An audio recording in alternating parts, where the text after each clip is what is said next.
오늘 함께 은혜 나눌 말씀은 마태복음 1장 18절에서 25절의 말씀입니다. 예수 그리스도의 나심은 이러하니라. 그의 어머니 마리아가 요셉과 약혼하고 동거하기 전에 성령으로 잉태된 것이 나타났더니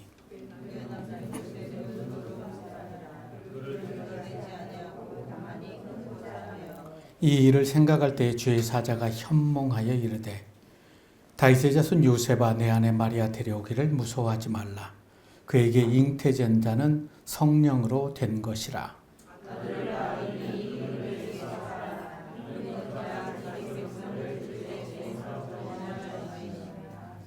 이 모든 일이 된 것은 주께서 선지자로 하신 말씀을 이루려 하심이니 이르시되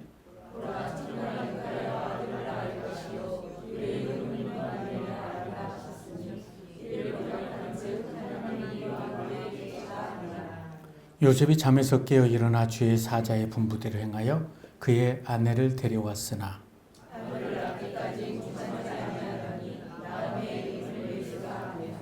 아멘. 누구나 그렇듯이 한 남자와 한 여자가 사랑을 해서 한 가정을 이루게 되지요. 요셉에게도 사랑하는 한 여인이 있었습니다. 수많은 나날 그녀를 만나기 위해서 자신이 존재한 것처럼 그런 사랑을 했었는데 요셉에게는 갑작스럽게 운명의 날이 찾아오게 되지요. 사랑하는 여인을 위해서라면 무엇이라도 다 내어놓을 수 있을 만큼의 그런 애틋한 마음이었어요. 그리고 마리아 또한 요셉을 향한 사랑이 그랬겠지요. 그래서 둘은 사랑이 꽃피워지고 양가의 허락을 받고 약혼을 하게 되지요.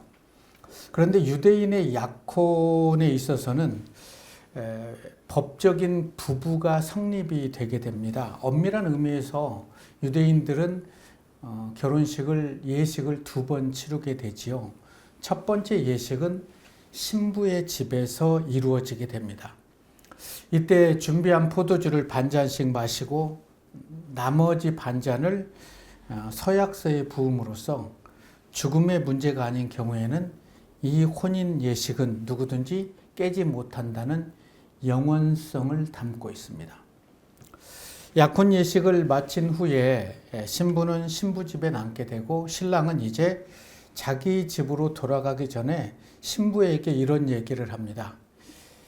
1년 후 어느 날 밤 그대가 알지 못하는 시간에 반드시 돌아오겠습니다. 당신을 데리러 돌아오겠습니다.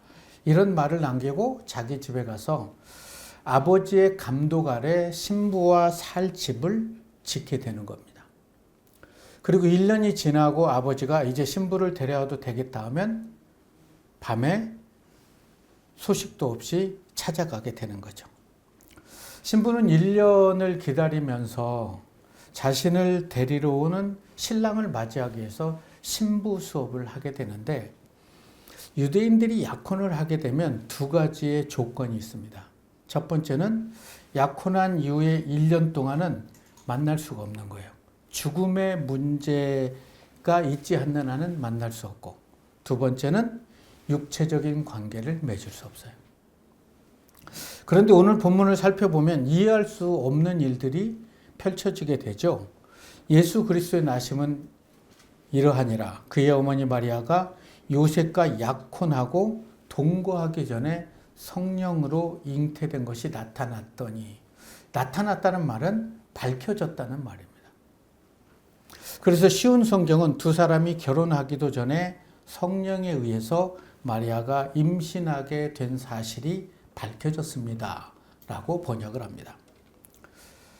마리아가 임신한 사실을 알게 된 요셉, 그때 마리아는 임신한 지 몇 개월 정도가 됐을지는 성경은 침묵합니다.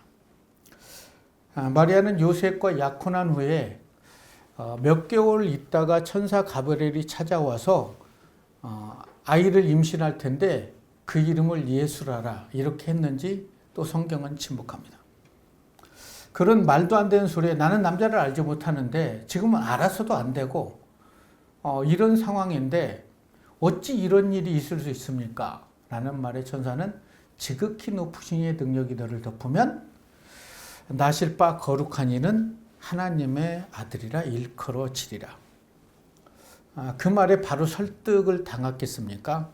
마리아는 도무지 믿을 수 없는 상황 속에서 천사와 많은 얘기를 나눈 끝에, 천사의 설득 끝에 주의 여종이오니 말씀대로 내게 이루어지기를 원한다는 이 고백을 하기까지 천사는 마리아의 모든 질문을 다 대답해 줬을 거예요. 이러한 일들은 성경이 침묵해서 우리가 생각으로 추적을 할 뿐이죠. 주의 여종이오니 말씀대로 내게 이루어지기를 원합니다. 라는 이런 고백 후에 마리아는 어머니 아버지에게 가서 천사를 만난 이야기를 전부 하고 자기가 그런 고백을 했을 때 부모님은 어떻게 반응했을까? 복되다. 하나님이 너와 함께 하시는구나 하고 140여 킬로 나사렛에서 유대에 가는 길을 함께 가면서 자신이 만난 하나님에 대해서 얘기를 해줬겠죠. 그리고 유다 제사장 사가랴와 그의 부인 엘리사벳이 있는 집에 도착했는데 엘리사벳의 임신한 배가 움직이고 엘리사벳은 마리아를 향해서 내 주의 모친이 내게 나오니 어찌된 일입니까? 주께서 하신 말씀을 반드시 이루어지리라고 믿는 자는 복이 있습니다. 라는 이 말을 마리아에게 전하게 됩니다. 엘리사벳이 전한 말씀은 오늘을 살아가는 우리에게도 전하고 있는 거예요. 주께서 하신 말씀이 반드시 이루어지리라고 믿는 자는 복이 있다는 거예요. 마리아는 제사장 집에서 엘리사벳과 3개월이 지난 후에 유다로 돌아오게 됩니다. 3개월 동안 마리아는 어떤 기도를 했을까요?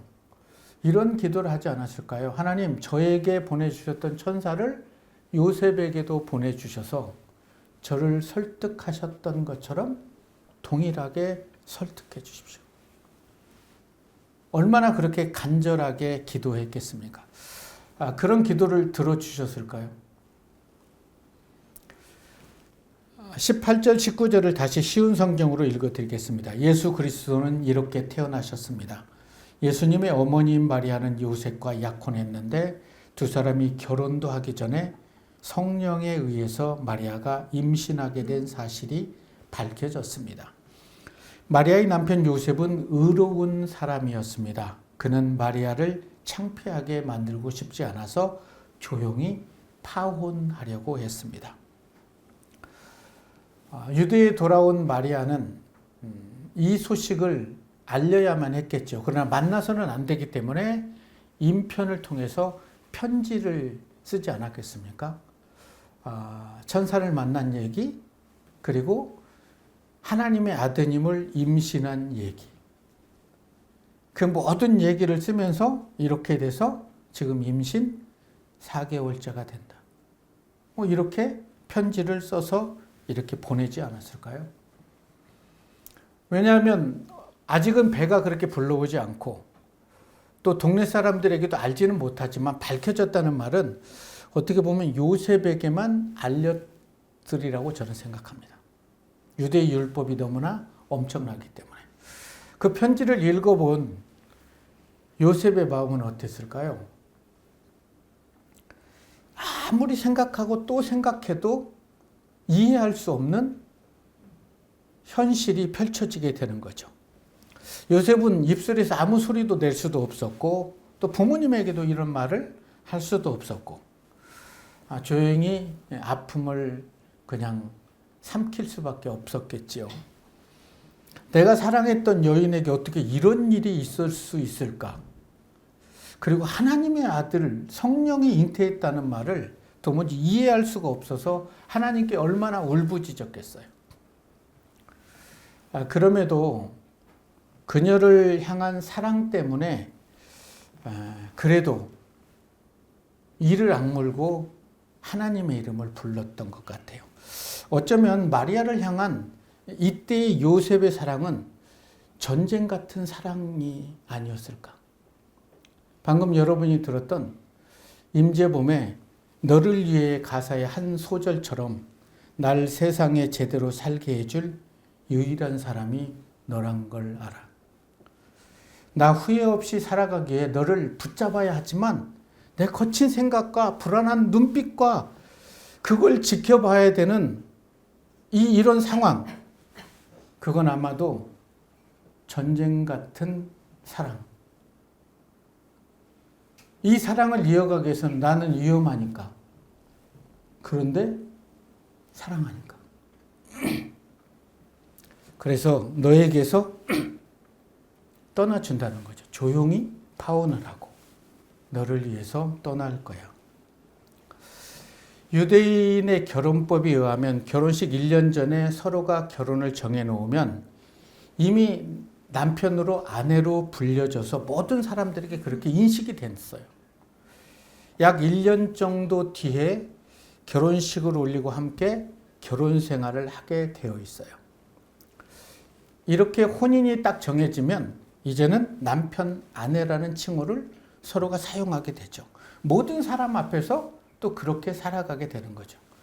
그런데 요셉의 아내였던 마리아가 결혼 전에 임신을 했다는 소식을 접하게 된 거예요. 유대법은 이러한 결혼을 금지하고 있을 뿐만이 아니라 간음한 여인은 돌로 쳐 죽이라고 기록되어 있습니다. 마음을 다해서 사랑했던 여인인데 그녀가 돌에 맞아 죽임 당하는 것을 참아 볼 수가 없었던 거죠. 그래서 파혼하고 조용히 혼자 살기로 결정을 했던 것 같아요. 후회 없이 살아가기 위해서 마리아를 붙잡아야 됐지만 그 붙잡자니 이게 전쟁 같은 사랑인 거예요. 너무나 위험하죠. 그런데 사랑해요. 그래서 떠날 수밖에 없는 그 요셉을 향한, 마리아를 향한 요셉의 사랑은 떠나보내는 것을 선택한 게 마리아를 향한 요셉의 배려였던 것 같아요. 자, 그렇다면 말도 안 되는 얘기지만 이런 상황이 나에게 펼쳐진다면 나는 어떻게 반응할 것인가? 사랑했던 사람을 위해 잠잠히 그 사랑을 내려놓고 그녀의 행복을 빌어줄 것인가? 요셉의 인생 중에서 가장 가슴 아픈 시간이었다면 아마 이때였을 거라고 생각을 해요. 어찌할 바를 몰라서 어떻게 내 인생에 이럴 수가 있냐고 울부짖었을 때 천사 가브리엘이 좀 늦게 도착을 한 것 같아요. 하나님 일찍 보내셨던 것 같은데. 고민하고 죽을 것 같을 때, 이 일을 생각할 때 주의 사자가 현몽하여 이르되 꿈에 다윗의 자손 요셉아 내 안에 데려오기를 무서워하지 말라. 그에게 잉태된 자는 성령으로 난 자다. 아들을 낳으리니 그 이름을 예수라라. 마리아가 그 편지에 다 썼어요. 성령이 잉태하고 아들을 낳으면 그 이름을 예수라고 했다고. 근데 그걸 읽었을 때는 예수 같은 소리 하네 하고 막 절규를 했는데 꿈에 하나님이 나타나셔서 천사가 나서 이렇게 말씀을 하고 깨게 됩니다. 이 천사의 메시지는 한순간에 요셉의 생각을 바꾸어버리게 되죠. 마리아에게 전해 들었던 모든 얘기를 천사에게 듣게 되었을 때 요셉의 고민은 다 바람처럼, 연기처럼 사라지게 되는 거죠. 그래서 다 거처가 준비됐기 때문에 밤에 마리아를 데리러 가게 되는 거죠. 한 달 전에 그 편지를 보냈는지 15일 전에 보냈는지는 알지 못하지만, 그러니까 그때 정도 되면 제 생각으로는 마리아가 임신한 지 한 4개월 정도 됐어야 사람들도 알지 못하고, 그리고 성경에 보면은 요셉이 아이를 잉태할 때까지 동침을 하지 않았다는 이런 것까지 생각을 해보면 한 4개월 정도가 됐어야 된다고 저는 생각을 합니다. 그런데 마리아는 얼마나 떨렸겠어요. 근데 밤중에 1년이 지난 어느 날 찾아왔는데 요셉의 얼굴에는 사랑이 가득한 거예요. 그것을 우리는 뭐라고 그러죠? 하나님의 은혜라고 그러죠. 하나님의 은혜.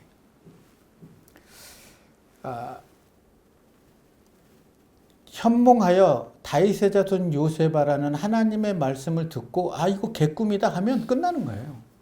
근데 그걸 정말 하나님의 말씀으로 듣고 마리아에게 나아간 것은 요셉이 얼마나 의로운 사람이었고 아름다운 신앙의 사람이었는지를 보여주고 있습니다. 그 꿈을 꾼 다음에 부모님께 말씀을 드렸겠죠. 사실은 이러저러해서 이런 일이 있었는데 도무지 죽을 것 같았는데 어젯밤에 천사가 이런 말씀을 했습니다. 요셉의 부모님도 요셉에게 복되다. 그리고 내 안에 데려올 자를 데려와라. 이렇게 해서 마리아에게 달려갔겠지요.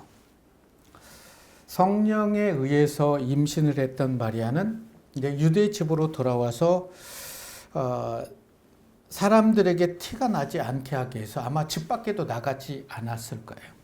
그리고 그 사실을 요셉에게만 인편으로 편지로 보냈던 것 같아요. 그 편지를 쓰고 보내면서 얼마나 많은 간구의 기도를 드렸겠어요. 하나님, 이 편지보다 먼저 천사를 보내주십시오. 그리고 자신을 설득하셨던 것처럼 요셉을 설득해 주십시오. 근데 그 기도를 조금 늦게 들어줬을 뿐이지 들어주신 거죠. 그래서 그날 밤에 마리아와 요셉은 서로 만나서 그냥 눈만 보고도 그 엄청난 일을 가슴으로 품고 여기 왔던 마리아에게 고마움을 느끼고, 마리아도 자신을 믿어주고 하나님을 사랑했던 요셉이 얼마나 믿음직스러웠겠습니까? 마태복음 1장 1절은 이렇게 기록합니다. 아브라함과 다윗의 자손 예수 그리스도의 세계라. 아브라함은 이삭을 낳고 이삭은 야곱을 낳고 야곱은 유다와 그 형제를 낳고, 16절에 보면 야곱은 마리아의 남편 요셉을 낳았으니 마리아에게서 그리스도라 칭하는 예수가 나시니라. 예수의 어머니 마리아에 대해서는 너무나 잘 알려지고 있지 않습니까? 그러나 요셉에 대해서는 우리는 그렇게 잘 알려지지 않죠. 사랑했던 사람이 임신했다는 그 비보를 듣고 죽을 것 같은 그런 아픔 속에서도 하나님의 이름을 부를 수 있었던 요셉. 천사 가브리엘의 말을 듣고 요셉은 마리아와 더불어 예수님의 보호자가 되어서 예수님을 사랑으로 키워내게 되죠. 마리아 다음으로 예수님을 사랑했던 사람 요셉입니다. 이렇듯 예수님이 이 땅에 오시기 위해서는 한 여인 그리고 한 남자의 자신의 삶을 내어놓은 희생이 있었기에 이 땅에 올 수 있었어요. 사랑하는 여인이 성령에 잉태된 아이를 낳기까지 동침을 하지 않았던 요셉은 예수님의 육신의 아버지로서의 기쁨을 누렸을 뿐만이 아니라 그로 인한 고통도 함께 겪어야만 했죠. 이 아이를 태어나기까지 기다리면서 하나님의 아들을 내가 어떻게 대해야 될까? 그리고 이 하나님의 아들 예수는 언제 우리 곁을 떠날까? 이런 많은 고민을 안고 아이를 키웠겠죠. 하나님의 말씀에 순종했던 마리아, 그리고 하나님의 말씀에 순종했던 요셉. 이 둘은 도무지 믿을 수 없는 하나님의 말씀에 순종해서 하나님의 아들 예수 그리스도를 이 땅에 올 수 있게 했던 믿음의 사람들이었습니다. 마리아와 요셉은 천사의 말이 어떤 결과를 가져올지라도 기꺼이 하나님의 말씀을 따르려는 사람들에게 이렇게 얘기해요. 하나님의 말씀은 이렇게 순종하는 것입니다. 그럴 때 이 땅에 하나님의 은혜가 흐를 수 있습니다. 혼인 예식을 치르기 전에 임신한 여인과 살아간다는 것이 참 쉽지만은 않았을 거예요. 그런데 다른 한편으로 보면 그 두 사람의 성령의 은혜가 입어졌기 때문에 둘은 연애할 듯 그렇게 서로에게 애틋하고 태아 속에 있는 아이를 위해서 축복하고 기도하면서 그 아이의 태어남을 기다릴 수 있었던 거예요. 오늘 우리가 나눈 요셉의 삶은 우리에게 많은 것을 일깨워주고 있습니다. 우리 중에 누가 요셉이 되어야 할까? 우리 중에 누가 하나님과 사람 앞에서 마리아처럼 살아가야 할까? 하나님께서는 오늘 이 시간에 여러분들에게 바로 요셉과 마리아처럼 살아가 달라고 부탁하고 있는지도 모르죠. 주님을 이 땅에 오실 수 있게 했던 그들의 생명을 건 헌신과 수고 위에 그들의 믿음의 부모님들의 또 믿음이 있었기 때문에 이러한 위대한 일들이 펼쳐질 수 있었습니다. 그러나 우리가 더 깊이 생각해 봐야 될 것은 샤가랴와 엘리사벳 그리고 요셉과 마리아 부모님의 아름다운 신앙을 잊어버려서는 안 된다는 거죠.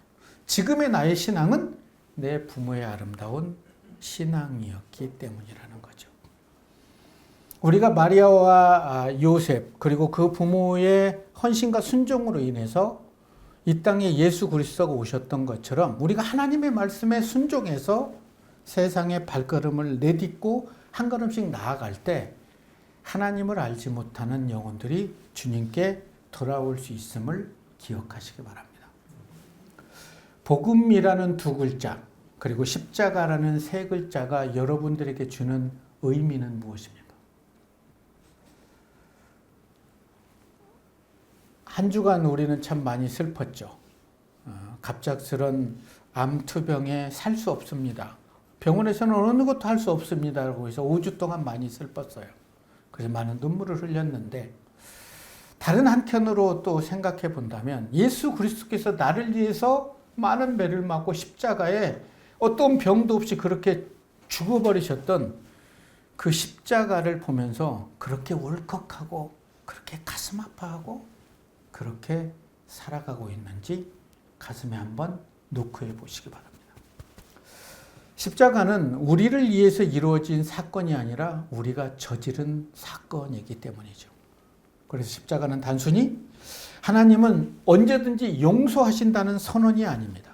또 십자가는 우리를 감동시키기 위함이 아니었어요. 십자가는 바로 하나님의 성품이고 우리를 향한 하나님의 전쟁 같은 사랑이고 지독한 사랑이 하나님께는 십자가였습니다. 그렇다면 하나님을 알지 못하는 주위의 많은 사람들에게 우리는 과연 무엇을 해야 될까? 마리아와 요셉처럼 성경에 기록된 하나님의 말씀을 품고 주의 종이오니 말씀대로 제게 이루어지기를 원합니다. 내게 주신 하나님의 말씀을 통해서 내 삶이 만신창이가 될지라도 저는 말씀대로 믿음의 발걸음을 내디딜 수 있기를 원합니다. 라고 고백하며 발걸음을 내디딜 때 성령님께서는 여러분들에게 이렇게 말씀하실 거예요. 주의 말씀이 그대로 이루어지리라고 믿는 자에게는 복이 있습니다. 아들을 낳으리니 그 이름을 예수라라. 이는 그가 자기 백성을 죄에서 구원할 자이니라. 예수는 자기 백성을 죄에서 구원하기 위해서 너무나 엄청난 대가를 기쁨으로 지불하셨어요. 말도 안 되는 하나님의 말씀에 순종하기 위해서 자기의 생명을 십자가에 내어놓았다고요. 내 죄 때문에, 내 허물 때문에 내 죄를 사하시려고, 나의 허물을 가리시려고, 나 같은 죄인을 하나님의 자녀로 삼아서 하나님 자녀답게 살게 하시려고. 그것을 마리아는 예수를 키울 때는 몰랐어요. 그런데 많은 매를 맞고 십자가에 못 박혀 신음하고 있는 아들 예수를 바라볼 때 알았어요. 그래서 울부짖죠. 도대체 이 아이가 무슨 죄를 졌기에 이렇게 처참하게 죽일 수 있냐고. 어떻게 십자가에 못 박을 수 있냐고. 벌거벗은 채로 떨면서 피를 흘리고 있는 아들 예수를 바라볼 때 이런 말씀이 떠오르는 거예요. 아들을 낳으리니 그 이름을 예수라라. 이는 그가 자기 백성을 죄에서 구원할 자이다. 자기 백성을 죄에서 구원할 대가가 이렇게 엄청난 줄 그때 알았다면 자신은 예수를 임신하지 않았을 거예요. 그리고 울어요. 나중에 성령이 임하고 예수님이 부활하시고 성령이 임한 이후에 마리아는 알죠. 그분은 죽으러 오셨고 우리를 살리기 위해서 오셨다는 것을. 그런데 그분의 오심이 다른 사람을 통해 오시지 않고 내 삶을 통해서 요셉과 나의 가정을 통해서 오신 하나님께 찬양을 드리지 않았겠습니까? 자, 그렇다면 이제 우리는 어떻게 해야 될까요? 나를 위해 많은 매를 맞고 십자가에 죽으시고 우리를 다시 살게 하기 위해서 부활하신 예수님을 위해서 우리는 어떤 삶을 살아내야 될까? 마리아처럼 요셉처럼 예수 그리스도께 순종의 발걸음을 내디딜 수 있는 그런 삶을 살아갈 수 있다면, 그리고 주께서 하신 말씀이 반드시 이루어지리라고 믿는 그 믿음을 안고 발걸음을 내디딜 수 있다면 여러분들을 통해서 많은 영혼들이 주님께 돌아올 수 있지 않겠습니까? 하나님을 알지 못하는 그 누군가에게 여러분의 순종과 헌신을 통해서 예수님께 그들의 삶이 초대될 수 있기를, 그들 또한 예수님의 사랑에 목이 메어서 또 다른 요셉이 되어서 하나님께 영광을 돌릴 수 있기를 우리를 죄에서 구원하신 예수님 이름으로 축원합니다.